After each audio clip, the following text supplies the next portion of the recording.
নমস্কার, আমি সায়ন্তন বলছি হানাবাড়ি থেকে। ও, আপনারা ভাবছেন এটা তো ঋদ্ধিদা বলে, আজ আমি কেন? ভাবলাম আজ ঋদ্ধিদাকে একটু রেস্ট দিই। কত কাজ করবে বলুন তো ছেলেটা। তাই আজকের গল্প নিয়ে আমি এসেছি আপনাদের কাছে।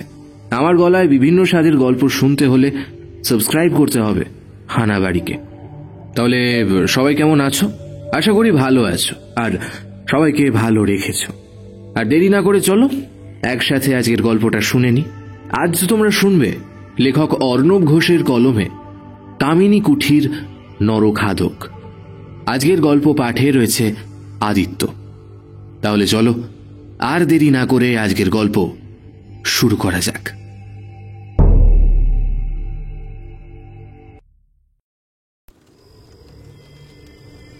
পাহাড়ের মাঝ বরাবর গভীর জঙ্গলের মাঝে একটা ছোট্ট কাঠের পুরনো বাড়ি উঁকি দিচ্ছে। বাংলোর পিছনের দিকে জঙ্গলের থেকে এক রাশ ধোঁয়ার রেশ দেখা যাচ্ছে।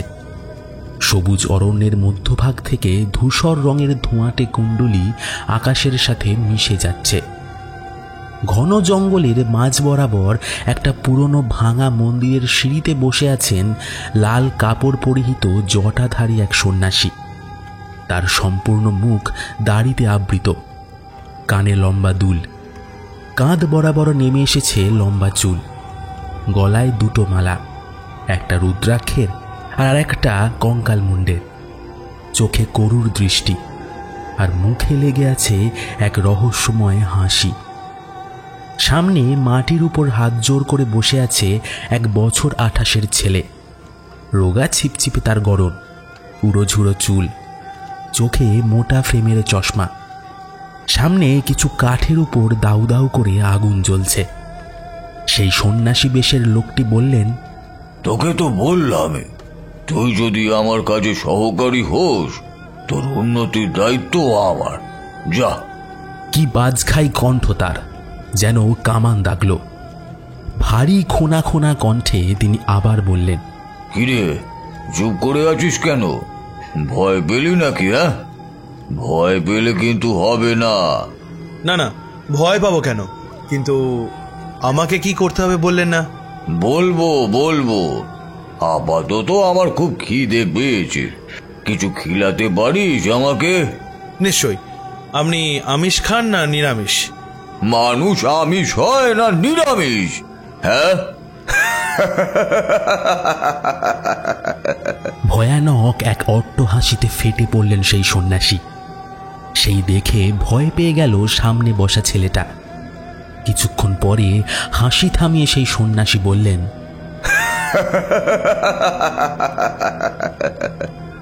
লোচন কাপালিকের আমিষ নিরামিষ সবই এক। যা পালা, যা পারিস আন। কিছু না পেলে কিন্তু তোকে মেরেই খাবো। যা ভাগ এখান থেকে।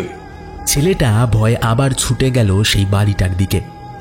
বাড়ি ঢুকে দেখল যে ফ্রিজের ভিতর এখনো কিছুটা মাটন আর আগের দিনের বাসি রুটি আছে। আজ নতুন করে কিছু রান্না করা হয়নি। সে কিছু সাত পাঁচ না ভেবে সেটাকেই একটা টিফিন বক্সে ভরে নিয়ে আবার দৌড় লাগালো জঙ্গলের উদ্দেশ্যে। মাঝ বরাবর স্থানে এসে সে দেখল যে সন্ন্যাসী থুড়ি কাপালিক সিঁড়িতে বসে নেই। হয়তো তিনি ভিতরে ঢুকে গেছেন। বাইরে তখনও একইভাবে আগুন জ্বলছে। সেও ভাবল যে মন্দিরের ভিতরে ঢুকেই দেখা যাক। সে ভিতরে ঢুকতে গিয়েই থমকে দাঁড়ালো। সেই কাপালিকের গভীর ভারী কণ্ঠ ভিতর থেকে সে শুনতে পেল, খবরদার, একদম ভিতরে ঢুকবি না এখন। ছেলেটি বাইরে টিফিন বক্স হাতে আমতা আমতা করে বলল, আগে বাইরে রেখে দিয়ে চলে যা, কাল আসবি, কাজ বুঝিয়ে দেব। এখন যা। ঠিক আছে, খাবার বাইরেই রেখে দিলাম। ছেলেটা ভাবল যে একবার বাজিয়ে দেখা যাক কাপালিককে। সে খাবারের বাক্সটা মাটিতে রেখে পা দিয়ে হাঁটার শব্দ করতে থাকে এবং একই জায়গায় ঘুরতে থাকে, যাতে মনে হয় যে সে হেঁটে চলে গেছে। এরপর পিছনের জঙ্গলের একটা ঝোপে গিয়ে সে লুকিয়ে পড়ে। মনে মনে ভাবতে থাকে যে কাপালিক বেরোলেই তার খাওয়া দেখবে।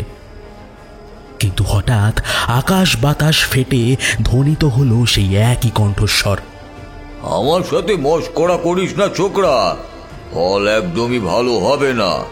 পালাতে বলছি পালা, নয়তো যেখানে লুকিয়েছিস সেখানেই পুঁতে দেব। যা।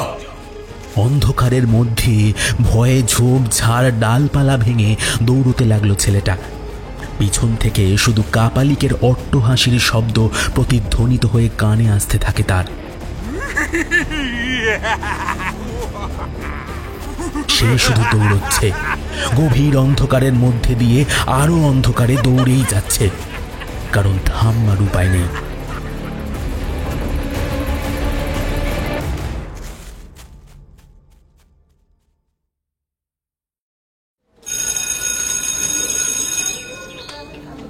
কলেজে আজকে মাইথোলজির ক্লাসটা বন্ধ করে দিয়েছে। ছাত্ররা সব বায়না ধরেছে যে আজকে মাস বাঙ্ক হবে। শাহরুখ খানের নতুন সিনেমা জওয়ান দেখতে যাবে সকলে।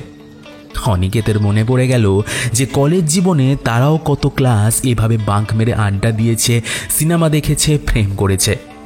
তাই সে আর কিছু বলল না, আর ক্লাসেও গেল না। ছাত্রছাত্রীদের উল্লাস দেখে শুধু তার মুখে একটা ছোট্ট হাসির রেখা দেখা দিল। এই ফাঁকে হেড স্যারকে একটা মেইল করল সে, যে তার 2-3 দিন ছুটি লাগবে। লাঞ্চের পর হেড স্যার তার কেবিনে এসে বলল, অনিকেত, একটু আমার কেবিনে এসো তো।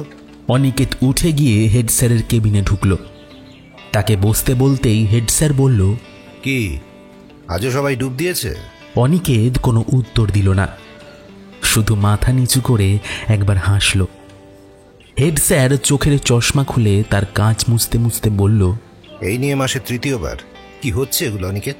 স্যার, এই শেষ জীবন ওদের ফ্রিভাবে আনন্দ করার। প্রফেশনাল লাইফে ওদের আর এই জিনিসগুলো আসবে না, তাই যতটুকু আনন্দ করতে যায় করে নিক। তো আজ কি উপলক্ষ? শাহরুখ খান। কি? শাহরুখ খান স্যার, ওই নতুন সিনেমা এসছে ওটাই। আবার? এই তো কদিন আগে কি পাঞ্জাবি না কি সিনেমা এলো? পাঠান স্যার। হ্যাঁ, ওই পাঠান। তো এবার কি শিখ না বৌদ্ধ? হালকা হেসে অনিকেত বলল, জওয়ান স্যার। ওফ বাবা, আপনি বোধহয় খুব একটা কিং খান ভক্ত নন স্যার, তাই না? এক সময় ছিলাম, তখন দিল তো পাগল হ্যায়, দিল ওয়ালে দুলহনিয়া লে যায়েঙ্গে, ডর বাজিগর, দিল সে কুছ কুছ হোতা হ্যায়, বাদশা, পরদেশ, করণ অর্জুন। অবস্থা বেগতিক দেখে অনিকেত তাকে মাঝপথে থামিয়ে দিয়ে বলল, স্যার স্যার আমার ছুটি লাগবে। আমি মেল করেছি আপনাকে। ও হ্যাঁ, দেখেছি। যাই হোক, তুমি ছুটি নিচ্ছ হঠাৎ? বড্ড একঘেয়ে জীবন লাগছে, সারাদিন ঠাকুর দেবতার ইতিহাস ঘাঁটাঘাঁটি আর এই বাড়ি টু কলেজ। একটু কয়েকদিনের জন্য হাওয়া বদল করতে পারলে ভালো লাগতো। বেশ বেশ, ঠিক আছে। তুমি সামনের সপ্তাহটা গোটা ছুটি নিয়ে নাও, একটু ভালো করে ঘুরে এসো। এমনিতেই শাহরুখ খানের সিনেমার হ্যাংওভার কাটতে 1 সপ্তাহ লেগেই যাবে। পড়া কিছুই মাথায় ঢুকবে না ওদের। আর তুমি রিল্যাক্স করে এসো। Okay sir, thank you. Aniket উঠতেই হেড স্যার তাকে একবার ডেকে জিজ্ঞেস করল, অনিকেত, বলছি এই জওয়ানের শো কোন কোন হলে আর কখন চলছে গো? অনিকেতের মুখে একটা চওড়া হাসি ফুটে উঠল। বাড়ি ফিরেই অনিকেত নিজের ল্যাপটপটা খুলে বসল। তার মনস্থির করাই আছে যে সে এবারে দার্জিলিং যাবে। সেই অনুযায়ী কয়েকটা ট্যুরিস্ট হোমস্টের প্যাকেজে সে চোখ বোলাচ্ছিল। সেখানেই একটু নিচের দিকে স্ক্রল করতেই চোখে পড়ল একটা হোমস্টের ওপর। বেশ নিরিবিলি একটা জায়গায় পাহাড়ের খাদের কিনারায় একটা হোমস্টে রয়েছে। নাম অনন্যা। খুবই কম রিভিউ পড়েছে। হোমস্টের মালিকের নাম এবং ফোন নাম্বার দেওয়া রয়েছে। নামটা দেখেই অনিকেত চমকে উঠল। আরে, সৌরভ পালোধি! এ তো তার ছোটবেলার স্কুল লাইফের বন্ধু। একসাথে বসতো ওরা দুজনে। ওর খোঁজ খবর পায় না বহুদিন হলো।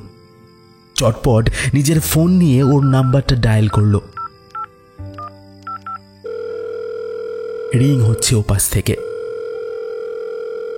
ফোন ধরতেই বেশ একটা রাশভারী কণ্ঠে অনিকেত বলল, হ্যালো, অনন্যা হোমস্টে? হ্যাঁ, আমিই বলছি। বল, কেমন আছিস আগে বল। এ কি, ও চিনে গেল কি করে? তাহলে কি অনিকেতের নাম্বার ওর কাছে ছিল? ও একটু থতমত খেয়ে থেমে বলল, মানে আমাকে কি আপনি... ওপাশ থেকে দৃঢ় কণ্ঠে উত্তর এলো, ফোনে অ্যাপ বলে একটা বস্তু আছে যেখানে নাম আর ছবি ভেসে ওঠে। বল বল খবর কি? এক ঝটকায় চোখ বুজে নিজের ভুলটা বুঝতে পারল অনিকেত। মুহূর্তে নিজেকে সামলে নিয়ে বলল, আরে আর ভালো নেই রে, আমি বড্ড ফ্রাস্ট্রেটেড ফিল করছি, লাইফটা বড্ড একঘেয়ে হয়ে যাচ্ছে, তাই ভাবছিলাম দার্জিলিং আসবো। সামনে নিশ্চয়ই আমার হোমস্টে পেজ খোলা। মানে হ্যাঁ, মানে দার্জিলিং আসবো এটা আগেই ঠিক ছিল, কিন্তু কোথায় উঠবো ঠিক ছিল না। তোর ওই হোমস্টেটা বেশ নিরিবিলি জায়গায় লাগছে, তাই ভাবলাম। কবে আসছিস? কাল বিকেলে আসবো। চলে আয়, আমি এয়ারপোর্টে তোর জন্য অপেক্ষা করব। ফোন রাখতেই অনিকেত মনে মনে ভাবল যে যাক, চেনা লোক আছে যখন, তখন ঘোরাটা শান্তিপূর্ণই হবে। বড্ড নিশ্চিন্ত বোধ করে ঘুমিয়ে পড়ল সে। পরের দিন সকাল থেকেই তোড়জোড় চলতে থাকে। দুপুরে তার ফ্লাইট আছে বাগডোগরা অবধি, বিকেল বিকেল দার্জিলিং ঢুকে যাবে।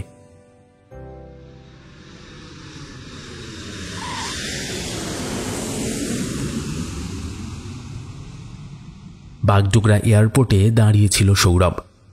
দীর্ঘদিন পরে দুই বন্ধুর দেখা হলো। গাড়িতে উঠতে উঠতে সৌরভ বলল, এ কি, একটা মাত্র সুটকেস? কদিনের জন্য? ওই 3-4 দিন। রাবিশ, পুরো এক সপ্তাহ আগে তো ছুটি নেই। অনিকেত হেসে বলল, আচ্ছা আচ্ছা, আগে চল তো। গাড়ি ভিড় রাস্তা পেরিয়ে ধীরে ধীরে পাহাড়ি রাস্তা ধরল। অনিকেত একটা চিপসের প্যাকেট খুলতে খুলতে বলল, কতক্ষণ লাগে পৌঁছতে? ওই দার্জিলিং তো ঘন্টা 3 আর আমার হোমস্টে ধরে নে। ও বাবা, তো সন্ধে হয়ে যাবে। আমি ভাবলাম বিকেল বিকেল পৌঁছে যাব। কটা বাজে? অনিকেত ঘড়ি দেখে বলল, 3:30। মানে ওই 7টা বাজবে। পথে এক জায়গায় দাঁড় করিয়ে তোকে সানসেট দেখিয়ে দেবো। দুটো পাহাড়ের মাঝখান দিয়ে কি সুন্দর সূর্য অস্ত যায় দেখবি। এই জিনিস দার্জিলিংয়ে ঢুকে গেলে আর দেখতে পাবি না। পাহাড়ি বন্ধুর রাস্তা পেরিয়ে ধীরে ধীরে গাড়ি এগোতে লাগলো। একদিকে উঁচু অতন্দ্র প্রহরীর মতো পাহাড়, আর অন্যদিকে সুগভীর খাদ। ড্রাইভার খুব সাবধানে গাড়ি চালাতে থাকলো। এক জায়গায় এসে ড্রাইভার গাড়ি থামিয়ে দিল। সৌরভ বলল, চল নাম, ক্যামেরাটা বার কর, সানসেট দেখাবো। অনিকেত নিজের ক্যামেরা বের করে গাড়ি থেকে নামল। গাঢ় রক্তিম সূর্যের শেষ আলো দিগন্ত জুড়ে ছড়িয়ে পড়েছে। দুটি পাহাড়ের বক্ষ বিভাজিকার মাঝ বরাবর উজ্জ্বল লাল মুক্তোর মতো জ্বলজ্বল করছে সূর্যদেব। এই দৃশ্য সত্যি বিরল। পাহাড়ে গেলে সানরাইজ অনেকেই দেখে, কিন্তু এত অপূর্ব সানসেট খুবই রেয়ার, তাও আবার এরকম একটা অবস্থানে। সম্পূর্ণ চোখের সুখ মিটিয়ে অনিকেত ক্যামেরাতে চোখ লাগালো। গুটি কয়েক ছবি সে তুলল। একটু ঠান্ডা ঠান্ডা হাওয়া দিচ্ছে। গাড়ি থেকে একটা জ্যাকেট বের করে এনে সৌরভ পরে নিল। তারপর আড়মোড়া ভাঙতে ভাঙতে সে বলল,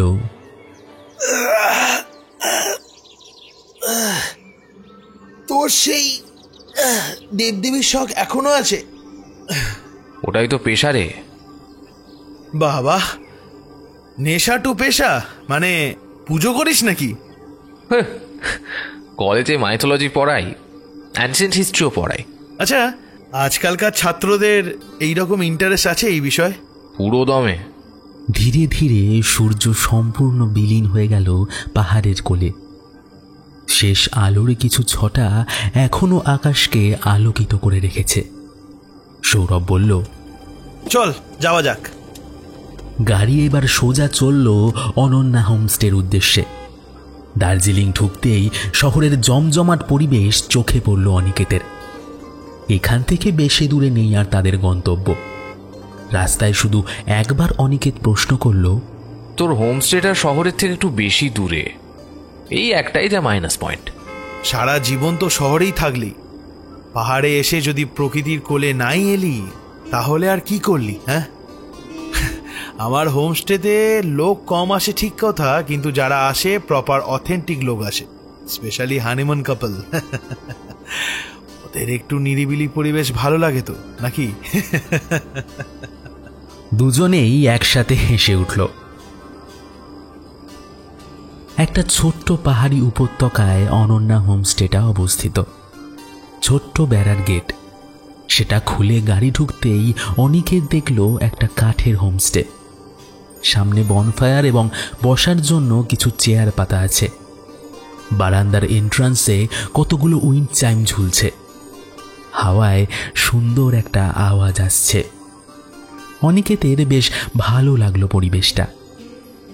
সৌরভ গাড়ি থেকে তার সুটকেসটা নামাতে নামাতে বলল, welcome to Ananya. Aniket suitcase নিতে গেলেই সৌরভ বলে উঠল, আহা, এখন তুই গেস্ট, চুপচাপ চল। হ্যাঁ ইউর উইশ। আর কোনো টুরিস্ট নেই, তোকে তাই সব থেকে ভালো ঘরটা দিয়ে দিলাম। তোর এখানে অন্য কোনো বেয়ারা রাখিসনি? বুঝতেই পারছিস, ওর জায়গায় হোমস্টে, প্রপার ইনকাম হয় না, তবুও একটু নাম ডাক হয়েছে। আশা করি আগামী 1 বছরের মধ্যে দাঁড়িয়ে যাব। বেশ, তাহলে এখন সব তুই সামলাস? সব বলতে আর কি, ওই একটু পরিষ্কার করা, আর লোক তো বেশি আসে না। হ্যাঁ, পিক টাইমের সময় একটু আসে লোক, ওই পিকনিক করতে আসে, অথবা ওই যে বললাম না হানিমুন কাপল আসে। বেশ বেশ, তুই ফ্রেশ হয়ে নে, আমি দেখি খাবারের ব্যবস্থা করি। অনিকেত নিজের রুমে ঢুকে গেল। বেশ ভালোই আর সাজানো গোছানো ঘরটা।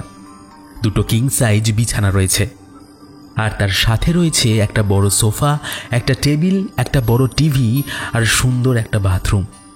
না, সত্যি সবচেয়ে ভালো ঘরই এটা। হাত মুখ ধুয়ে ফ্রেশ হয়ে অনিকেত বেরিয়ে এলো। রাত তখন প্রায় 8:30 বাজে। এসে দেখল যে সৌরভ রান্না করছে। অনিকেত এসে বলল, কি বানাচ্ছিস? ফ্রাইড রাইস আর প্রক কারি, চলবে তো? দৌড়বে। আচ্ছা, একটা কথা বলতো, কেউ না এলে তুই কি একাই এখানে থাকিস? না না, আমি শহরে গিয়েই থাকি। টুরিস্টদের কাছে এই জায়গাটা একটু বিজ্ঞাপন করে আসি। মাঝে মধ্যেই অনেকে আসে, আর যে আসে সে আর ফিরতে চায় না, আর আমিও ফিরতে দিই না। শেষ কথাটা একটা অদ্ভুত ভঙ্গিতে বলল সৌরভ, বেশ নিচু এবং গম্ভীর কণ্ঠে। ফিরতে দিস না মানে ওদের মেরে ফেলি, তারপর ওদের মাংস কেটে পরে টুরিস্টদের কাছে পর্ক বলে খাই দিই। তুই কি রবীন্দ্রনাথ এখানে কখনো খেতে আসেননি দার্জিলিং ভার্সন বের করছিস নাকি? হ্যাঁ, লোক না এলে ভাবছি এইরকম একটা ভূতের গল্প ফাঁদবো। যা বলেছিস, হন্টেড অনন্যা। রান্না শেষে দুজনে খেতে বসলে অনিকেত দেখল যে কিছুটা অংশ রান্না করেনি সৌরভ। অনিকেত জিজ্ঞেস করল, এই এত মাংস কেন এনেছিস? খাবো তো 2 জন। 3 জন। 3 জন? 3 নম্বর কে? আরে ওই পিছনের জঙ্গলে একজন সন্ন্যাসী এসেছে, ওখানে একটা ভাঙা মন্দির আছে, ওইখানেই থাকে। আমি এখানে এলে ওনার জন্য রান্না খাবার করে দিয়ে আসি। সন্ন্যাসী পর্ক খায়, তাও আবার কাঁচা? এই ফাজলামো মারছিস আমার সাথে? আরে আমি তো জিজ্ঞেস করেছিলাম প্রথম দিন যে কি খায়, আমিষ না নিরামিষ। সে উত্তর না দিয়ে উল্টে প্রশ্ন ছুড়ে দিয়ে বসলো যে মানুষের মাংস আমিষ না নিরামিষ। তারপর থেকে কোনো প্রশ্ন করি না বাবা, যা রান্না করি তাই দিয়ে আসি। পরের দিন সকালে গিয়ে দেখি টিফিন বাক্স ফাঁকা। অনিকেত খেতে খেতে সম্পূর্ণটা শুনে বলল, ইটস টু ডেঞ্জারাস। কোথাকার কে রাখে? যাই হোক, কিন্তু তুই এসেছিস শুনি বোঝেন কি করে? আমার এই হোমস্টেতে আলো জ্বললে ওখান থেকে অন্ধকার দেখা যায়, তখনই বোঝা যায় আমি এসেছি। তো আজ রাতেও তুই যাবি ওই জঙ্গলে? আরে এ তো আর প্রথমবার নয়, তুই চাপ নিস না। খাওয়া দাওয়া শেষ করে অনিকেত আর সৌরভ সব বাসনপত্র গোটাতে লাগলো। সৌরভ একটা টিফিন বক্সে খাবার ভরে বেরোনোর সময় বলে গেল, শোন, দরজাটা ভালো করে আটকে দিস, আমি একটু ওনার সাথে কথা বলে আসবো। আর বাইরে বেরোস না যেন, কেমন? অচেনা জায়গায় না বলে না বেরোনোই ভালো, বুঝলি? তুইও সাবধানে যাস আর বেশি রাত করিস না। সৌরভ একটু হাসল এবং মাথা নেড়ে চলে গেল। অনিকেত তার ট্রাউজারের পকেট থেকে একটা সিগারেট বের করে জ্বালিয়ে নিজের ঘরে ঢুকল।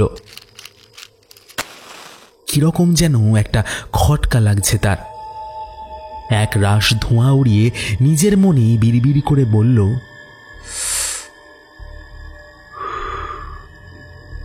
এত রাতে কোনো কারণ ছাড়া সন্ন্যাসীকে খাবার দিতে যাবে কেন সৌরভ? এটি কেমন সন্ন্যাসী যে নাকি আমিষ খায়, আমিষের থেকেও বড় কথা কাঁচা মাংস খায়। এটা তো অধর্ম। সন্ন্যাসীরা শাস্ত্র মতে আমিষ খাবার খেতে পারেন না, তাহলে ইনি কি করে খান? জানলা দিয়ে বাইরের জমাট অন্ধকার ছাড়া আর তেমন কিছুই চোখে পড়ছে না। বেশি কিছু আর ভাবল না অনিকেত। জার্নি করে আসার ফলে ক্লান্ত হয়ে গিয়েছিল। নরম সাদা তুলতুলে বিছানায় গা এলিয়ে দিতেই দু চোখে তন্দ্রা নেমে এলো অনিকেতের। কতক্ষণ ঘুমিয়ে পড়েছিল তার খেয়াল নেই। একটা বিকট বাজ পড়ার শব্দে ঘুম ভেঙে গেল অনিকেতের। ঘুম ভাঙল যখন, তখন দেখল যে বাইরে তুমুল বৃষ্টি পড়ছে। কিছুক্ষণ সময় লাগলো তার সবকিছু মনে মনে সাজিয়ে নিতে। হঠাৎই মনে পড়ল তার সৌরভের কথা। এমন সময় বাইরের বেড়ার গেট খোলার আওয়াজ এলো। অনিকেত বাইরে এসে দেখল যে সবে সৌরভ ঢুকছে আর সম্পূর্ণ ভিজে গেছে সে। অনিকেত প্রায় রাগের স্বরে বলল, এতক্ষণে তোর আসার সময় হলো? এত কি গল্প থাকে তোর? হাসতে হাসতে সৌরভ বলল, পরে বলবো আমায় আগে ফ্রেশ হতে দে। এই বলে সে নিজের ঘরে চলে গেল। সেই রাতে আর বিশেষ কোনো ঘটনা ঘটল না। শুধু অনিকেতের মনটা খুঁত খুঁত করতে লাগলো। সৌরভ কিছু একটা বিষয় যেন লুকাচ্ছে তার থেকে, কিন্তু তবুও সেই রাতে আর বিশেষ কিছু বলল না।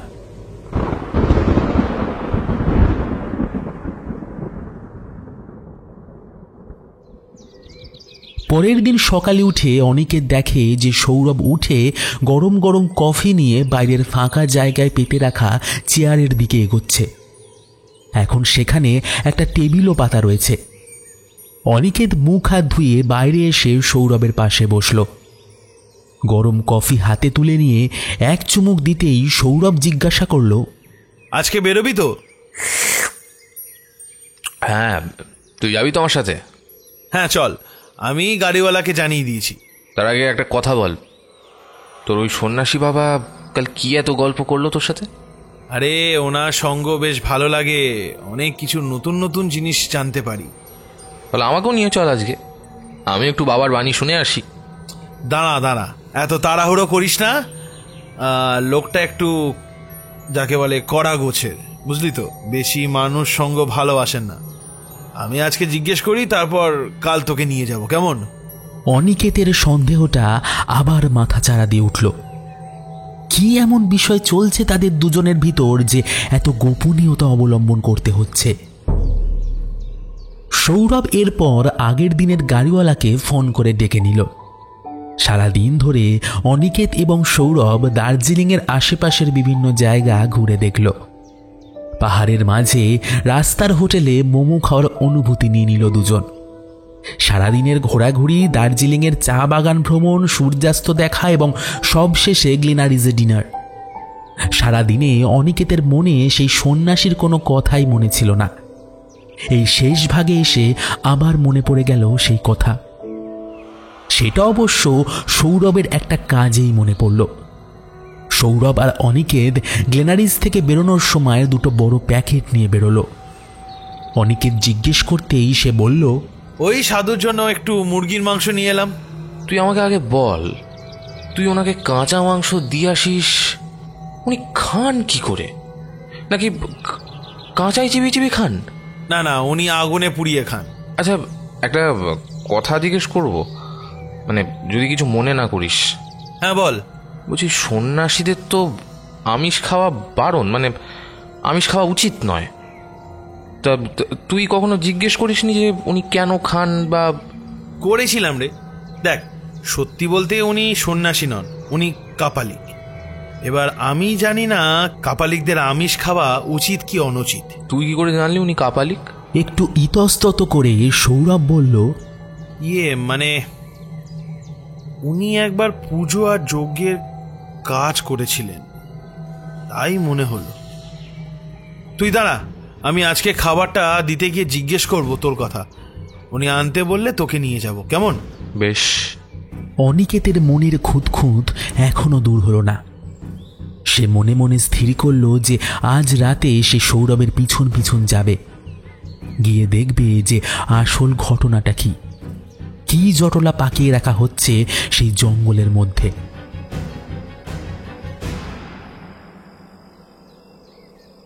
অনন্যা হোমস্টেতে যখন তারা ফিরে এলো তখন রাত 10টা বাজে। জিনিসপত্র গুছিয়ে রেখেই সৌরভ বলল, আচ্ছা শোন, তুই একটু অপেক্ষা কর, আমি আজকে খাবার দিয়েই চলে আসবো। ঠিক আছে, সাবধানে যাস। সৌরভ গেট খুলে বেরিয়ে যেতেই অনিকেত তার পিছু নিল। অনন্যা হোমস্টের পিছন দিকে রয়েছে ঘন জঙ্গল। সেই জঙ্গলের ভিতর একটা সরু পথ ধরে ধীরে ধীরে নিচে নেমে গেল সৌরভ। সেইখানে অনিকেত আসতেই একটা অস্বাভাবিক বাজে গন্ধ তার নাকে এলো। কিরকম একটা অদ্ভুত পচা গলা মাংসের গন্ধ। গাটা যেন গলিয়ে উঠল অনিকেতের। পকেট থেকে রুমাল বের করে নাক চাপা দিল। একটা জায়গায় এসে গন্ধটার কাছে হাড় মারল সে। এরপর মাথা তুলে আশেপাশের গাছগুলোর দিকে নজর ঘোরাতেই অনিকেতের ভয়ে হাত পা ঠান্ডা হয়ে গেল। সৌরভকে ফলো করতে এক কথায় ভুলেই গেল সে। সমগ্র অঞ্চলের গাছের কাণ্ড জুড়ে ঝুলে রয়েছে অসংখ্য মুন্ডহীন মরা পচা দেহ। রাতের বেলায় স্পষ্ট দেখতে পাচ্ছে সেই দেহগুলো ঝুলন্ত অবস্থায় যেন দাঁত বের করে হাসছে। প্রায় অজ্ঞান হতে যাচ্ছিল অনিকেত, তবুও নিজেকে স্থিরভাবে ধরে রাখল সে। পায়ের নিচের মাটিতে লালচে দাগের রক্ত জমাট বেঁধে মিশে গেছে মাটির রঙের সাথে। কি বিভৎস লাগছে দেহগুলো। কারোর হাত ঝুলছে দেহ থেকে, কারোর একটা পা পচে গলে কোনোভাবে লেগে রয়েছে শরীরের সাথে। আর পারল না সামলে রাখতে, হর হর করে বমি করতে লাগলো অনিকেত সেখানেই। এই জিনিস অনুভব করার মতো মানসিক প্রস্তুতি ছিল না তার। কি চলছে এইখানে? সামনে দেখল সৌরভ এতক্ষণে তার নজরের আড়ালে চলে গেছে। আর পিছু করে লাভ নেই। জঙ্গলের মধ্যেকার পথ খুব জটিল। এখন খুঁজতে গেলে উল্টে তাকেই বিপদে পড়তে হবে। তারপর আবার এই অন্ধকার। না, হোমস্টেতে ফিরে যাওয়াই শ্রেয়।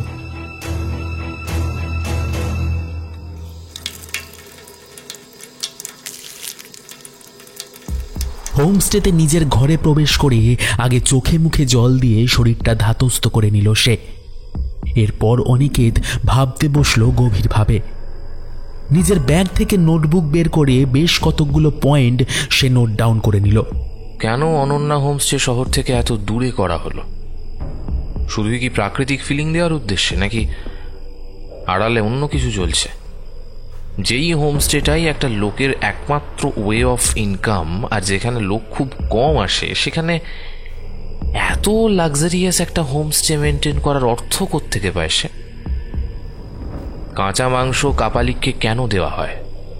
উনি কি খান নাকি অন্য কিছু করেন? আর সত্যি কি সৌরভ শুধু এখানে এলেই খাবার দেয়, নাকি রোজই খাবার দেয়? এখানের আলো জঙ্গলের পুরো মন্দির থেকে দেখা যায়, কিন্তু মন্দিরের ভেতরকার আগুনের আলো এখান থেকে দেখা যায় না। কেন? তাহলে কি এখানের আলোটা কোনো সংকেত? পেছনের জঙ্গলে এতগুলো পচা গলা মৃতদেহ কি করে এলো? সেগুলো কাদেরই মৃতদেহ? আর এই হোমস্টের পেছনের জঙ্গলে কি করে এলো? এরা কি কখনো এই হোমস্টেতে এসেছিল? আর তাদের মাথাগুলোই বা কোথায় গেল? এই 4 নম্বর এবং 5 নম্বর পয়েন্ট লিখতে গিয়ে বেশ একটা ইন্টারকানেক্টেড লিঙ্ক খুঁজে পেল সে। অনিকেত মনে মনে বলতে লাগলো, কাপালিককে কাঁচা মাংস দেওয়া হয়, সেগুলো সে আগুনে পুড়িয়ে কি করে? যজ্ঞে কাউকে উৎসর্গ করে? শাস্ত্রে কোনো দেবদেবীকে মাংস উৎসর্গ করার উল্লেখ নেই, তবে যাদের করার আছে তারা হলো ডাকিনী। ধরে নিলাম কাপালিক ডাকিনী পুজো করেন। এবার এদিকে আসি কঙ্কাল ঘটনায়। তাহলে কি কাপালিক নরবলি দেয়? হ্যাঁ, হতেও পারে। ডাকিনী পুজোয় নরবলি তো হয়ই। হ্যাঁ, নরবলির কনসেপ্ট আনলে মাথাগুলোর বাদ যাওয়া প্রাসঙ্গিক লাগছে। যদি এভাবেই এগোই তাহলে 1, 2 আর 4 নম্বর পয়েন্টটা নিয়ে কোনো প্রপার ক্ল্যারিটি আসছে না।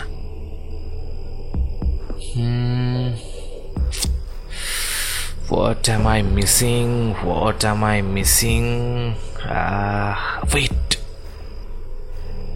এই বলে নিজের ল্যাপটপ খুলে আবার অনন্যা হোমস্টের বিষয় পড়তে লাগলো অনিকেত। রেটিং রিভিউ সব ভালোই বলছে। একটা সময় এখানে ভালোই লোক হতো। পিক সিজনে সত্যি অনেক লোক হয়, কিন্তু কিন্তু কিছু একটা লুপ হোলস তো থাকবেই, আর সেটাই খুঁজে বের করতে হবে। ব্যাগ থেকে একটা সিগারেট বের করে এনে সে জ্বালিয়ে দিয়ে ঘরের ভিতর পায়চারি করতে লাগলো। এমন সময় গেটের আওয়াজ পেল সে। সৌরভ চলে এসেছে। ল্যাপটপটা বন্ধ করে সে বাইরে বেরিয়ে এলো। এক মুখ হাসি নিয়ে অনিকেত জিজ্ঞেস করলো, কিরে, নিয়ে দে বললেন? সৌরভ মুখ কাঁচুমাচু করে বলল, না রে, উনি কদিন একটা বিশেষ যজ্ঞ করছেন, তাই বারণ করলেন। আমাকেও তাড়াতাড়ি তাড়িয়ে দিলেন। ওহ, ওকে। তা এখন কি শুয়ে পড়বি? আরে কাল তো আবার বেরোনো আছে, সারা দিন ধকল গেছে। যা একটু রেস্ট নিয়ে নে। Okay, good night bro. Good night bro. যে যার ঘরে ঢুকে গেল। অনিকেতের মুখে একটা হাসি লেগে আছে। তার সন্দেহ যে অবান্তর নয় সেটা প্রমাণিত। আদেও সৌরভ কাপালিককে তার কথা বলেছে কিনা সন্দেহ। মানে সৌরভ জানে যে অন্য কাউকে সেখানে নিয়ে যাওয়া সম্ভব নয়, তাই সে আর জিজ্ঞেস করেও নি হয়তো। কিন্তু সেই প্রশ্নটা থেকেই যাচ্ছে, কেন? ওই লিস্টের 3টে উত্তর পেলে এরও সমাধান হয়ে যাবে। রাতে আবার নিজের ল্যাপটপ নিয়ে বসলো অনিকেত। ভালো করে প্রত্যেকটা রিভিউ কমেন্ট পড়তে লাগলো। এবার সে একটা কমেন্ট দেখল। শুধু একটা কমেন্টে তার চোখ আটকে গেল। একজন ট্যুরিস্ট কমেন্ট করেছেন, আজ থেকে অনন্যা হোমস্টেতে থাকা শুরু হলো। প্রথম দিনের সূচনা ভালোই হলো, এরপর কেমন এক্সপিরিয়েন্স হলো জানাবো। অনিকেত রিসেন্ট কমেন্টের দিকে উপরে উঠতে থাকলো, কিন্তু না, আর সেই ট্যুরিস্টের কোনো কমেন্ট নেই। ট্যুরিস্টের নাম মিস আর্থার রডসন। ফেসবুকে গিয়ে কয়েকটা ছবি ভালো করে দেখল সে। ভদ্রমহিলা ইন্ডিয়ান কালচার এক্সপ্লোর করতে এসেছিলেন। অবাক কাণ্ড, অনন্যা হোমস্টের লাস্ট কমেন্টের পরে তার ফেসবুকে আর কোনো পোস্ট নেই। ভদ্রমহিলার হাতে একটা গোল্ডেন চেন রয়েছে। সেই চেনের উপর একটা লকেট রয়েছে যাতে বড় হরফে AR লেখা। একটা সিগারেট শেষ করে আরও একটা ধরালো অনিকেত। তার মাথায় এখন একটা বুদ্ধি ঘুরছে। ব্যাগ থেকে টর্চ বের করে এনে চুপিসারের দরজা খুলে সে ঘরের বাইরে বেরিয়ে এলো। সৌরভের ঘরের দরজায় কান পেতে শুনল যে সে নাক ডেকে ঘুমোচ্ছে। তখন ধীর পায়ে বাইরে বেরিয়ে এলো সে। বেড়ার গেট খুলতে গেলে আওয়াজ হবে, তাই কোনো মতে সেটা টপকে উঠল সে। বাইরে বেরিয়ে পিছনের দিকে জঙ্গলের দিকে এগিয়ে গেল সে। নীলের গাঢ় অন্ধকার আর কুয়াশায় এক অত্যন্ত সুন্দর পরিবেশের সৃষ্টি হয়েছে। তবে বাঁধ সাধল সেই কঙ্কালগণ। নিঃশ্বাস প্রশ্বাসের আওয়াজ শুনতে পাচ্ছে অনিকেত। এতটাই নিস্তব্ধ সেই অন্ধকার। টর্চের উপর নিজের গায়ের চাদরটা ভালো করে জড়িয়ে নিল যাতে টর্চের জোরালো আলো দূর থেকে দেখা না যায়। শুধু দৃশ্যমান আলো হলেই হবে। টর্চ জ্বলতেই একটু আলোর রেজ দেখা দিল। মোটা চাদরের উপর দিয়ে আলোর প্রাবল্য খুবই কম লাগছে। টর্চ উপরে তুলতেই সে ঝুলন্ত সকল মৃতদেহকে একসাথে দেখতে পেল। সকলের মাঝখানে একা সে দাঁড়িয়ে আছে। তারপর একে একে সকলের হাত লক্ষ্য করতে থাকে। যদি তার সন্দেহ সঠিক হয় তবে এর নিচে কোনো একটা মৃতদেহের হাতেই। ভাবতে ভাবতেই সে স্থির হয়ে দাঁড়িয়ে পড়ল একটা দেহর নিচে। তার হাত লম্বালম্বিভাবে খুলে পড়ে অনেকটা নিচে নেমে এসেছে, আর সেখান থেকে ময়লা জরাজীর্ণ একটা কি যেন ঝুলছে। অনিকেত সাহস করে গাছের উপর ওঠার চেষ্টা করল, কিন্তু লম্বা খাড়াই গাছের উপর চড়া সহজ কথা নয়। তাই সে মাটি থেকে একটা পাথর তুলে কঙ্কালের হাত বরাবর ছুঁড়ে মারল। না, হলো না। আরও একবার চেষ্টা করল, এবারেও হলো না। কিন্তু হাল ছাড়ল না সে। আরও একবার পাথর নিয়ে ছুঁড়ে দিল। কেল্লাফতে কাজ হয়ে গেছে। সেই সরু ময়লা মিশ্রিত বস্তুটা নিচে ঝপ করে পড়ে গেল। অনিকেত হাতে নিয়ে সেটা তুলতে গিয়েই সেই বাকি হাতটাও ঝপ করে তার মাথার উপর পড়ল। রক্ত, ময়লা মিশ্রিত পচা গলা মাংস এবং চামড়া সব তার মাথায় ঘেঁটে গেল একদম। ঘেন্নায় সাথে সাথে সেটাকে সরিয়ে দিয়ে সেখান থেকে দূরে সরে গেল সে। এরপর তার হাতে থাকা সেই লম্বা বস্তুটার দিকে দেখল। মাটি, পাথর, কাদা লেগে একদম একাকার অবস্থা। সেটা নিয়ে সে আবার একইভাবে নিজের ঘরে ঢুকে এলো। বেসিনে ভালো করে ধুয়ে ময়লা কাদা পরিষ্কার করে দেখল একটা চেন, আর তার গোড়ায় লকেট। কালচে হয়ে যাওয়া, শুকিয়ে যাওয়া রক্ত লকেটের উপর রয়েছে। লকেটের উপর লেখা AR। অনিকেতের শির দাঁড়াবে একটা ঠান্ডা স্রোত বয়ে গেল। মনে মনে অনিকেত বলল, এটাই তো মিস আর্থার রটসনের লকেট। তার মানে 1, 2 আর 4 উত্তর হলো যে নরবলি চলছে সেটার যোগান এই অনন্যা হোমস্টে থেকেই চলছে, আর তারই বদলে কাপালিক অর্থ প্রদান করছে সৌরভকে। হ্যাঁ, অসম্ভব কিছুই না। তার মানে সৌরভ এসবের সাথে যুক্ত, সেই জন্য শহর থেকে এত দূরে এই অনন্যা হোমস্টে করে রাখা। কিন্তু মানুষ মেরে এরা করছেই বা কি? কাপালিক, কাঁচা মাংস, মানুষ খুন, সব সাধনা। সর্বনাশ, সব সাধনা! কিন্তু কেন? আর যদি অনন্যা হোমস্টে থেকেই মানুষের যোগান হয়, তাহলে কি পরবর্তী শিকার আমি নিজে? এসব ভাবতেই একটা ঠান্ডা বাতাস অনিকেতকে ঘিরে প্রবেশ করে তার ঘামে ভেজা শরীরটাকে আরাম দিয়ে গেল। সেই রাতে চিন্তায় খুব একটা ভালো ঘুম হলো না অনিকেতের।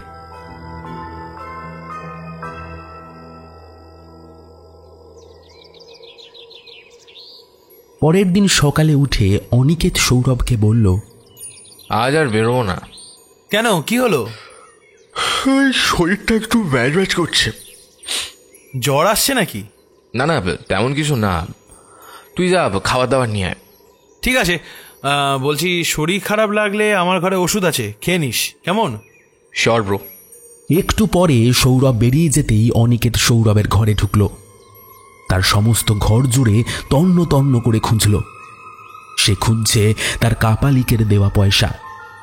পুরাণ অনুযায়ী যজ্ঞের দ্বারা বা তন্ত্রের মাধ্যমে যে অর্থ উপার্জন হয় সেটা এখনকার 500 কি 2000-এর নোট হয় না, উৎপন্ন হয় দেবতাদের স্বর্ণমুদ্রা। যদিও সেগুলোকে স্বাভাবিক স্বর্ণমুদ্রা হিসাবেই ধরে নেওয়া যায়। সেক্ষেত্রে সৌরভের ঘরে নিশ্চয়ই স্বর্ণমুদ্রা থাকবে। খুঁজতে খুঁজতে যখন সৌরভের ঘরের আলমারি খুঁজতে লাগলো, তখনই পিছন থেকে আওয়াজ এলো, কি কিছু খুঁজছিস? থতমত খেয়ে অনিকেত ফিরে দেখল যে সৌরভ অদ্ভুত দৃষ্টিতে তার দিকে তাকিয়ে রয়েছে। সৌরভ কখন এলো আবার? অনিকেত ব্যাপারটা সামলে নিয়ে বলল, ওই মাথাটা ঘুরিয়ে উঠলো খুব, মনে হয় গ্যাস হয়ে গেছে। তোর ওষুধগুলো? সৌরভ ঘরে ঢুকে তার ড্রয়ার থেকে সম্পূর্ণ ওষুধের বাক্স ধরিয়ে দিয়ে বলল, এখানে সব ওষুধ আছে। থ্যাঙ্কস। তুই কি জন্য ফিরে এলি আবার? সৌরভ কোনো কথা না বলে ড্রয়ার থেকে নিজের ওয়ালেটটা বের করে বুঝিয়ে দিল যে সে এটাই নিতে ফিরে এসছে। এরপর দুজনেই ঘর থেকে বেরিয়ে আসতেই সৌরভ ওর দরজা বাইরে থেকে লক করে দিয়ে বলল, তুই রেস্ট কর, আমি দুপুরে লাঞ্চ নিয়ে আসছি। সৌরভ বেরিয়ে যেতেই অনিকেত একবার ভাবল যে সৌরভ কি তাহলে সন্দেহ করলো তাকে। কি জানি। অনিকেত একটা গ্যাসের ওষুধ খেয়ে নিল। সৌরভ চলে যাওয়ার পরেও 10 মিনিট অপেক্ষা করে নিল সে। আর কোনো রকম রিস্ক নেওয়া যাবে না। 15 মিনিট পরেও যখন সৌরভ ফিরে এলো না, তখন অনিকেত বুঝল যে এবার সত্যিই সৌরভ চলে গেছে। অনিকেত বাইরে বেরিয়ে হোমস্টের পিছনে গিয়ে জানলা দিয়ে ঢোকার চেষ্টা করলো সৌরভের ঘরে। জানলা বন্ধ করতে ভুলে গিয়েছিল সৌরভ। ভেতরে ঢুকে আবার খোঁজা শুরু করলো অনিকেত। যদিও সৌরভ নিজের ওয়ালেট নিয়ে গেছে, কিন্তু স্বর্ণ মুদ্রা তো কেউ আর ওয়ালেটে নিয়ে ঘুরবে না। সেই আশায় খুঁজতে থাকে অনিকেত। সেই ড্রয়ারের সামনে এসে ড্রয়ার খুলে দেখল যে ওর ভিতরে একটা ছোট্ট লকার মতো করা আছে। সেটা খুলতেই অনিকেতের চক্ষু চড়ক গাছ হয়ে গেল। ঝনঝন শব্দ করে মেঝের উপর ছড়িয়ে পড়ল অসংখ্য স্বর্ণমুদ্রা। তাদের মধ্যে একটা তুলে নিয়ে অনিকেত হাতে নিয়ে দেখতে লাগলো ভালোভাবে। উজ্জ্বল হলদে সাদা রঙের মুদ্রা। মধ্যভাগে একটি দেবী মূর্তি আছে, তার এক প্রান্তে ধানের একটি শীষ। সেই মুদ্রা নিজের ট্রাউজারের পকেটে ভরে রেখে বাকি মুদ্রাগুলো কুড়িয়ে আবার ড্রয়ারে ভরে রেখে দিল। তারপর আগের মতো জানলা দিয়ে বেরিয়ে আবার নিজের ঘরে চলে এলো। নিজের ঘরে এসে সেই মুদ্রা বের করে অনিকেত ল্যাপটপ খুলে কিছু একটা জিনিস মিলিয়ে মিলিয়ে খুব মন দিয়ে দেখতে লাগলো। তার নজর এখন সোজা মুদ্রার ওপর। একটা চওড়া হাসি তার মুখের ওপর লেগে আছে।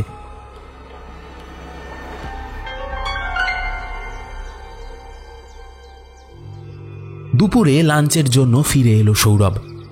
দুজনে মিলে গল্প করতে করতে খাওয়া দাওয়া করলো। সৌরভ একবার জিজ্ঞেস করলো, তো শরীর ঠিক আছে তো? বিকালে বেরোবি? হ্যাঁ ঠিক আছে ভাই, আজকের দিনটা ছেড়ে দে, কাল ভোরে বেরোবো। ঠিক আছে, আজ রাতে তাহলে তোর জন্য একটা স্পেশাল ডিশ আনছি, কেমন? কিরিশ? যখন আনবো দেখিস। একটা সূক্ষ্ম হাসি খেলে গেল সৌরভের মুখে। দুপুরে খাওয়া দাওয়ার পরে আবার বেরিয়েছিল সৌরভ। ফিরল একেবারে রাতে, হাতে বড় বড় ডিনারের প্যাকেট। অনিকেত হেসে জিজ্ঞেস করলো, আজ সাধুরির জন্য কি মেনু? আজ সবার জন্য ল্যাম্প মানে ভেড়ার মাংস, শুধু আমার জন্য হালকা লেমনিজ ডিশ, আর সাধুজির জন্য মিট। খাওয়া দাওয়া শেষ হলে সৌরভ খাবার নিয়ে এগিয়ে চলল আবার জঙ্গলের দিকে। অনিকেত মনস্থির করে নেয় যে আজকে সে পিছু করে দেখেই আসবে যে আসল ঘটনাটা কি। যদি সে বুঝতে পারে যে সাধুজি কোনোভাবে তার বন্ধুকে ফাঁসিয়ে দিয়ে এগুলো করাচ্ছে, তাহলে পুলিশ ডেকে সাধুজিকে গ্রেফতার করিয়ে দেবে। সৌরভ বেরোতেই আগের দিন রাতের মতো আবার চুপি চুপি পিছু নিল অনিকেত। সেই জঙ্গলের মধ্যে দিয়ে যাওয়ার সময় একইভাবে নাকে গন্ধ এলো অনিকেতের। তবে তবে এখন তার বড্ড ঘুম পাচ্ছে, ঘন ঘন হাই উঠছে তার। কই, অন্যদিন তো খেয়ে দিয়ে এত ঘুম পায় না তার। পা টলতে লাগলো অনিকেতের। চোখের সামনে দৃষ্টি যেন ঝাপসা লাগছে। সামনে সৌরভ আর চোখে পড়ছে না। গাছে গাছে ভর দিয়ে এগোতে লাগলো অনিকেত। হঠাৎ এক জায়গায় গিয়ে অনিকেত থামল। বড্ড ঘুম পাচ্ছে তার, আর পারছে না চলতে। পিছন থেকে একটা হাত তার কাঁধে এসে পড়ল। পিছন ঘুরতেই একটা শক্ত ঘুষি এসে পড়ল অনিকেতের চোয়াল বরাবর। আর্তনাদ করার সময় পেল না পর্যন্ত সে মাটিতে লুটিয়ে পড়ল। দুই চোখ বন্ধ করার আগে শুধু একটা ছায়া মূর্তি দেখল অনিকেত। তারপর সবটা অন্ধকার। নিরেট কালো পরিবেশের মধ্যে দিয়ে সেই ছায়া মূর্তিটা তার সামনে বসে শুধু ফিস ফিসিয়ে বলল, সরি ভাই, ভেবেছিলাম তোকে এইসবের মধ্যে ইনভলভ করব না, কিন্তু তুই টিকটিকে গিরি করতে গিয়েই তো তোর নিজের বিপদ ডাকলি। হ্যাঁ, এখন আমার কাছে অন্য কোনো আর উপায় নেই। এরপর সৌরভ অনিকেতের ট্রাউজারের পকেট থেকে সেই স্বর্ণ মুদ্রাটা বের করে নিল। অনিকেত যখন চোখ খুলল তখন শুরুতে সেই ঝাপসা দৃষ্টি, এরপর আস্তে আস্তে দৃষ্টি স্বাভাবিক হলে দেখল যে তার শরীর বেঁধে রাখা একটা গাছের সাথে। সামনে একটা ভাঙা মন্দিরের সিঁড়িতে বসে আছে সৌরভ, তার হাতে সেই স্বর্ণমুদ্রা। অনিকেত দেখল একটা জঙ্গলের মাঝ বরাবর রাস্তা চলে গেছে। রাস্তার উপর আগুন জ্বালিয়ে রাখা আছে। সেখানে একটা শিকের ভিতর পরপর সাজানো রয়েছে আজকের আনা ভেড়ার মাংস, সেগুলো পোড়ানো হচ্ছে। অনিকেত কোনো মতে কাতরাতে কাতরাতে বলল, সৌরভ, সৌরভ, কি কি করছিস তুই? এগুলো কেন কেন করছিস? সৌরভ শুধু হাতে ধরে থাকা মুদ্রার দিকে তাকিয়ে বলল, এই সবের মধ্যে তোর নাক গলানো উচিত হয়নি অনিকেত। কি উচিত হয়নি? তুই মানুষ খুন করছিস। কি কি কি কি পাচ্ছিস ওসব করে? নিজেরই তো ক্ষতি করছিস। চমকে উঠল সৌরভ। ছুটে এসে অনিকেতের সামনে এসে বসে বলল, ক্ষতি? কিসের ক্ষতি? হ্যাঁ, এই এই এই এই জ্যাকেটটা যে পরে আসি তার দাম জানিস? ৬,০০০ টাকা, বড় ব্র্যান্ডের কোম্পানি। এই এই দেখ, এই জিন্সটা যেটা পরে আছি সেটাও বড় ব্র্যান্ডের কোম্পানি। তো সত্যি মনে হয় না হ্যাঁ আমি কোনোদিনে এইরকম পাড়াগায় একটা হোমস্টে চালিয়ে এসব করতে পারবো? এরপর উঠে দাঁড়িয়ে সামনে পাইচারি করতে করতে সৌরভ বলতে থাকে, ৯ মাসে ৬ মাসে হাতে গোনা কয়েকটা কাস্টমার, তাদের ১,০০০ একটা বাইরাক্কা। মাঝে মাঝে তিতি বিরক্ত লাগতো। একটা বেয়ারা পাই না কাজ করার জন্য, সেখানে যদি আমি এইভাবে এত টাকা পাই তাহলে সেগুলো কি খুব ক্ষতি হচ্ছে আমার? হ্যাঁ, খুব ক্ষতি। তুই তুই এই টাকাগুলো কোথায় পাস? আমি আর কোথায় পাবো? লোচন কাপালিক একটা বিশেষ দেবতার পুজো করে, ওনার উপর মা কমলার খুব আশীর্বাদ। চিনিস তো মা কমলাকে? হ্যাঁ, নিশ্চয়ই চিনিস। তান্ত্রিক লক্ষ্মী, ধন সম্পদ এবং প্রাচুর্যের আদি শক্তি চিনি। ওনারই কৃপায় কাপালিক যে অর্থ উপার্জন লাভ করে তার থেকে কিছু ভাগ দেন আমাকে। অনিকেত সেই বাধা অবস্থায় দড়ি খোলার চেষ্টা করতে করতে বলতে থাকলো, তুই বলেছিস শুধুমাত্র দেবী কমলারই পুজো করেন এই কাপালিক? মা কমলার পুজোয় নরবলি? বাপের জন্মে শুনিনি আমি এর আগে। হ্যাঁ, শুনিসনি তো? পৃথিবীতে যে সবকিছু তুই শুনবি তার কি কোনো মানে আছে? হ্যাঁ, আরো শোন। এই বলে সৌরভ আবার ঝুঁকে পড়ে অনিকেতের কানের সামনে এসে বলে, তুই মাইথোলজি পড়াস বলেই যে সব জানিস সেটা ভাবা বন্ধ কর। তুই সব জানিস না, আর তুই সব জানিস না বলেই তুই সামান্য একজন কলেজের প্রফেসর, আর লোচন কাপালিক একজন উচ্চ মার্গের কাপালিক। দাঁত মুখ খিচিয়ে এবার অনিকেত বলল, হ্যাঁ মানছি আমি সব জানি না, কিন্তু তুই বলতো দেবী কমলা অর্থাৎ তোর তান্ত্রিক লক্ষ্মী দেবীর খাদ্য তালিকা কি? হোয়াট দ্য হেল ইজ খাদ্য তালিকা? হ্যাঁ, হোয়াট দ্য হেল ইজ খাদ্য তালিকা? হালকা একটা তাচ্ছিল্যের মতো হাসি এসে বলল অনিকেত, তোর লোচন কাপালিকের মতো জ্ঞান আমার না থাকতে পারে, কিন্তু কমন সেন্স আছে। মা লক্ষ্মীর জন্য কি তোর কাপালিক রোজ রোজ ননভেজ আইটেম বারবিকিউ রেডি করে বুঝি? অনিকেতের মনে হলো যে তার হাতের বাঁধনটা আলগা হয়ে আসছে। সেদিকে যাতে সৌরভের নজর না যায় তাই তার মন অন্যদিকে করিয়ে রাখতে সে কথা বলেই গেল, ভাব একটু ভাব সৌরভ, যা করছিস তুই কি ঠিক করছিস? সৌরভ কিছুক্ষণের জন্য চুপ করে রইল। তারপর হঠাৎ তার হুঁশ ফিরল। সে বলতে লাগলো, ওসব ভেবে আমি কি করব? আমার টাকার প্রয়োজন, টাকা, আমার টাকা পাওয়া নিয়ে কথা। সৌরভ, উনি রোজ তোকে দিয়ে মাংস আনাচ্ছেন, তুই ওনার সহযোগী হিসেবে কাজ করছিস, আর আমি যা ভাবছি সেটা যদি হয় তাহলে কি? আর তুই কি ভাবছিস? আমার মন বলছে উনি ডাকিনী তন্ত্র আরোহণ করছেন। এতে ওনার ১০০ নরবলি শেষ হলে উনি অমরত্ব লাভ করবেন। তিনি পার্থিব থেকে ডাকিনী স্তরে ঊর্ধ্বগতি লাভ করবেন। সৌরভ, তোকে দেবী কমলার নাম করে ওই কাপালিক ঠকাচ্ছে। এসব হলে আমার কি ক্ষতি? হ্যাঁ, কি ক্ষতি আমার? তোর ক্ষতি হলো তোর জীবন। যদি উনি ডাকিনী তন্ত্র আরোহণ করেন তাহলে 100তম বলি হিসেবে সহকারীর বলি দিতে হয়। তুই তুই এসব কি বল? হ্যাঁ হ্যাঁ বল। কথাটা শেষ করতে পারল না সৌরভ। সে দেখল অনিকেতের মুখে একটা তীক্ষ্ণ হাসি তখনও দেখা দিচ্ছে। তার ঠোঁটের এক পাশ কালচে হয়ে আছে, রক্ত জমাট বেঁধে আছে। সৌরভ রাগের বশে দৌড়ে গিয়ে অনিকেতের জামার কলার ধরে বলল, তুই কি ভাবছিস? হ্যাঁ, এসব বলে আমাকে বোকা বানাবি? হ্যাঁ, তুই কি ভাবছিস? শান্ত কণ্ঠে অনিকেত বলল, তোর হাতের স্বর্ণমুদ্রাটাও নকল রে। বিস্ময় হতবাক হয়ে গেল সৌরভ। কি বললো অনিকেত? এটা নকল?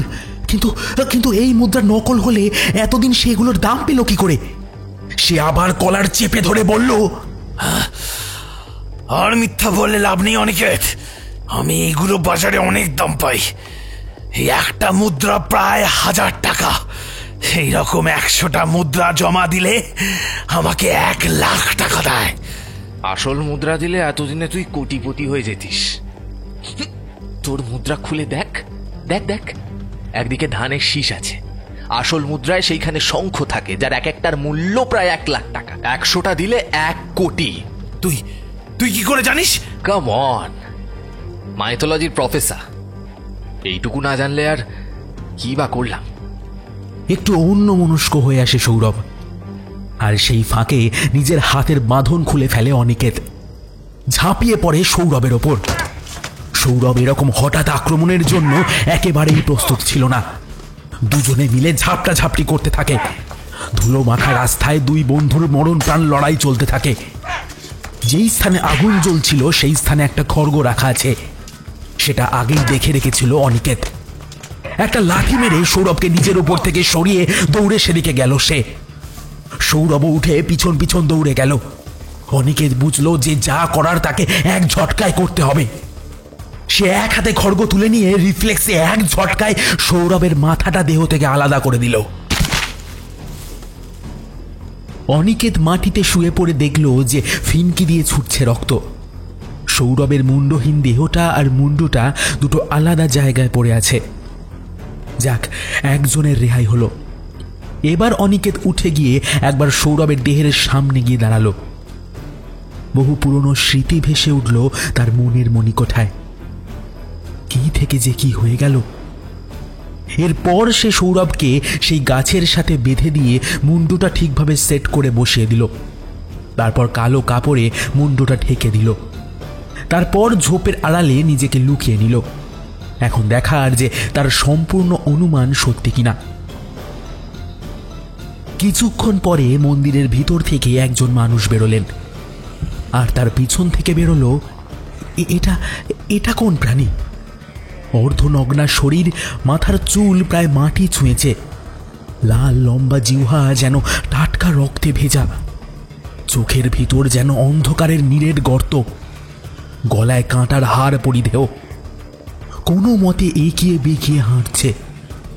কাপালিক এগিয়ে এসে আগুনের উপর থেকে সেই ভেড়ার মাংসগুলো তুলে নিয়ে সেই প্রাণীটার দিকে ছুঁড়ে দিলেন।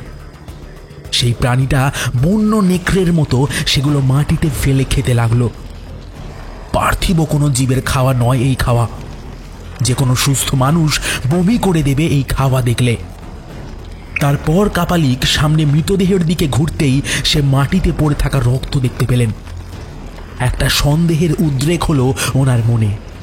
দ্রুত পায়ে তিনি মৃতদেহের মুখের কাপড় সরিয়ে দিলেন, আর সাথে সাথে সৌরভের মুন্ডুটা শরীর থেকে খুলে পড়ে গেল। কাপালিক চমকে গেলেন এই দৃশ্য দেখে।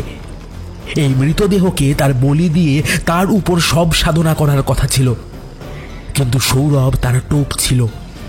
100 নম্বর বলিতে তাকে মারতে হতো। তার আগেই তাকে কেউ বলি দিয়ে দিলে সর্বনাশ। যে সাধক ডাকিনীকে আরোহণ করিয়ে আনিয়ে এতদিন ধরে অপেক্ষা করিয়েছেন, সেই ডাকিনীর সাথে 100 নরবলি দিয়ে নিজেকে ঊর্ধ্বতন্ত্রের জন্য উপযুক্ত করে মিলিত হতে হতো এই ডাকিনীর সাথে। তবেই পার্থিব জগৎ থেকে ডাকিনী জগতে প্রবেশ মিলত তার। এই অপেক্ষার জীবনে রোজ ডাকিনীকে মাংস ভক্ষণ করাতে হতো এই সাধককে। কিন্তু এর মাঝের কোনো এক ধাপে যদি কিছু ভুল ভ্রান্তি হয়, তখন ডাকিনী আরোহণকারীর প্রাণ নাশ করে বদলা নেবে তার অপেক্ষার। আর সেই ভুলই হয়ে গেল লোচন কাপালিকের। ভয়ে আতঙ্কে মুন্ডহীন দেহটার দিকে তাকিয়ে রইলেন তিনি। পিছন থেকে পদধ্বনির আওয়াজ কানে আসছে। কাপালিক জানেন পিছনের দৃশ্য। ডাকিনী ধীর পায়ে এগিয়ে আসছে তার দিকে। অনিকেত আড়াল থেকে দেখল সেই অদ্ভুত প্রাণীটা ধীরে ধীরে কাপালিকের পিঠ বরাবর তার ঘাড়ে উঠে তার মুখের উপরে নিজের সরু লিকলিকে জিভটা একবার বুলিয়ে নিল। ঠিক যেমন নিজের কোনো প্রিয় খাবারের প্রাথমিক স্বাদ আমরা যেভাবে নিই, ঠিক সেইভাবেই নিয়ে নিল। কাপালিকের হাত পা কাঁপছে। তার অন্তিম সময় উপস্থিত তিনি জানেন। তার রক্তিম ধুতি সিক্ত হয়ে গেছে। আতঙ্কে মূত্র ত্যাগ করে ফেলেছেন তিনি। আর মাত্র কয়েক মুহূর্ত এই ধরাধামে তিনি। কাপালিক মৃত্যুর পূর্বে একবার চিৎকার করে বললেন, জয় মহাকাল। আর সাথে সাথেই তার ধর থেকে মুন্ডুটা ঘুরিয়ে উপড়ে নিল সেই ডাকিনী। এরপর বিশ্রীভাবে সেই দেহ থেকে ছুটে আসা রক্ত আর মাংস খেতে লাগলো সে। মুখ চিপে রেখে সেই বিভৎসতা সহ্য করল অনিকেত। কোনো আওয়াজ করলে তারও প্রাণ নাশ হবে। প্রায় 10 মিনিট সে ঝোপের পিছনে মাথা গুঁজে পড়েছিল। একটু পরে খাওয়ার আওয়াজ কমে এলে সে আস্তে আস্তে উঠে দেখে যে ডাকিনী আর নেই। শুধু মাটির উপর দুটো মুন্ডহীন দেহ পড়ে আছে। ডাকিনী কি তবে চলে গেল? না, রিস্ক নিয়ে কোনো লাভ নেই। সারা রাত অপেক্ষা করলো অনিকেত সেই ঝোপের পিছনে।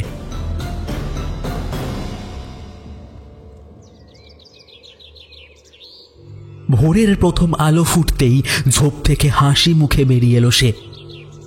2 মৃতদেহের মাঝখানে দাঁড়িয়ে হালকা হাসতে লাগলো। তারপর ধীরে ধীরে সেই হাসি তুমুল অট্ট হাসিতে পরিণত হলো। হাসতে হাসতে হাঁফিয়ে উঠল সে। এরপর কিছুটা দম নিয়ে বলতে থাকলো,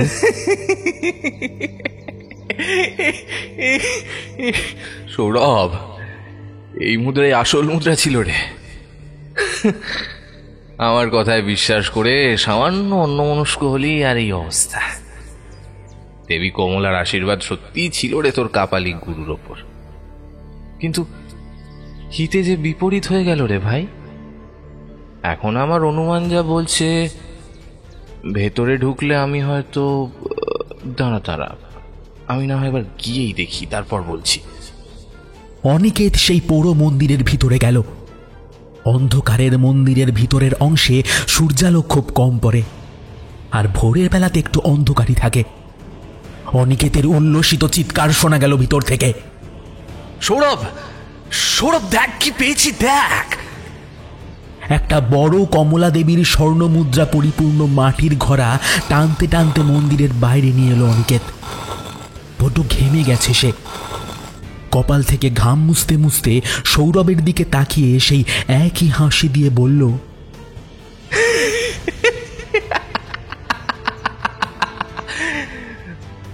ভাই, আমি শুরু থেকেই জানতাম যে তুই আমাকে টার্গেট করবি।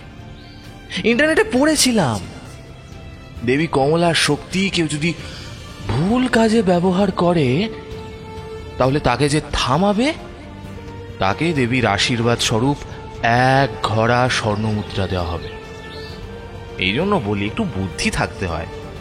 গরু কোথাকার, তুই এত মানুষ মেরে এত কষ্ট করে 1 ড্রয়ার কামালি, আর আমি তোকে ফ্রেম করে কাপালিককে আটকে 1 ঘড়া।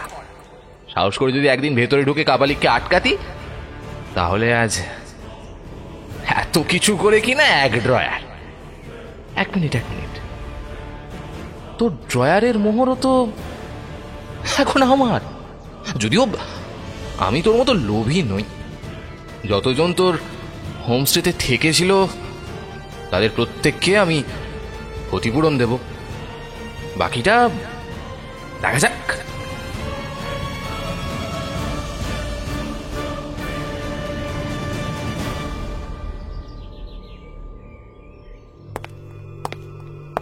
এক বছর পরে চশমা পরা একজন বিদেশি পর্যটক গটগট জুতোর শব্দ করে রিসেপশনে ঢুকে জিজ্ঞেস করলেন, Excuse me.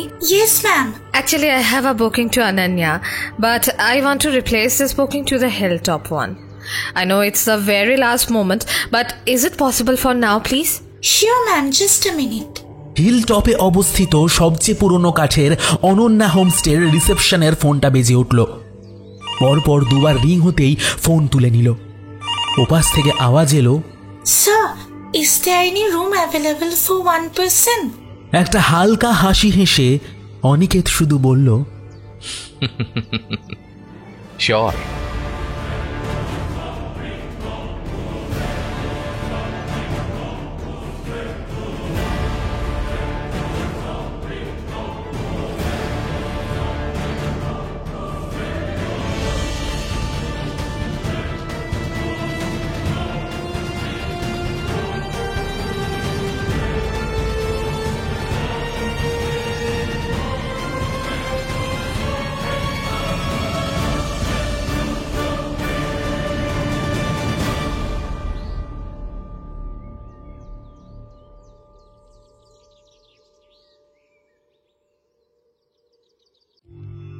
শেষ হলো আমাদের আজকের নিবেদন অর্ণব ঘোষের কলম থেকে কামিনী কুঠির নরখাদক। আজকের গল্প পাঠে ছিল আদিত্য, অন্যান্য চরিত্রে ফেরারি মন থেকে ছিল বুবাই, আড্ডাবাজ এবং আড্ডাবাজ ক্লাসিক্স থেকে প্রদীপ্ত, সৃষ্টি, হরস্কোপ এবং হানাবাড়ি থেকে রুবিনা, হানাবাড়ি থেকে ঋদ্ধি, আর Hanabari official freaky Friday stories fiction hunt থেকে আমি সায়ন্তন। তো কেমন লাগলো বন্ধুরা? আশা করি গল্পটা তোমাদের ভালো লেগেছে। যদি গল্পটা ভালো লেগে থাকে তাহলে অবশ্যই লাইক করো, কমেন্ট করো এবং শেয়ার করে দিও তোমাদের বন্ধু বান্ধব আত্মীয় স্বজনের কাছে, এবং তাদেরকে বলো আমাদের চ্যানেলটা সাবস্ক্রাইব করে পাশে রাখা বেল আইকনে ক্লিক করে অল করে দেওয়ার জন্য, যাতে নতুন কোনো ভিডিও এলে সবার আগে তোমাদের মতো তাদের কাছেও যাতে নোটিফিকেশন পৌঁছে যায়। বন্ধুরা, আমরা কিন্তু 10,000 সাবস্ক্রাইবারের খুব কাছে আছি।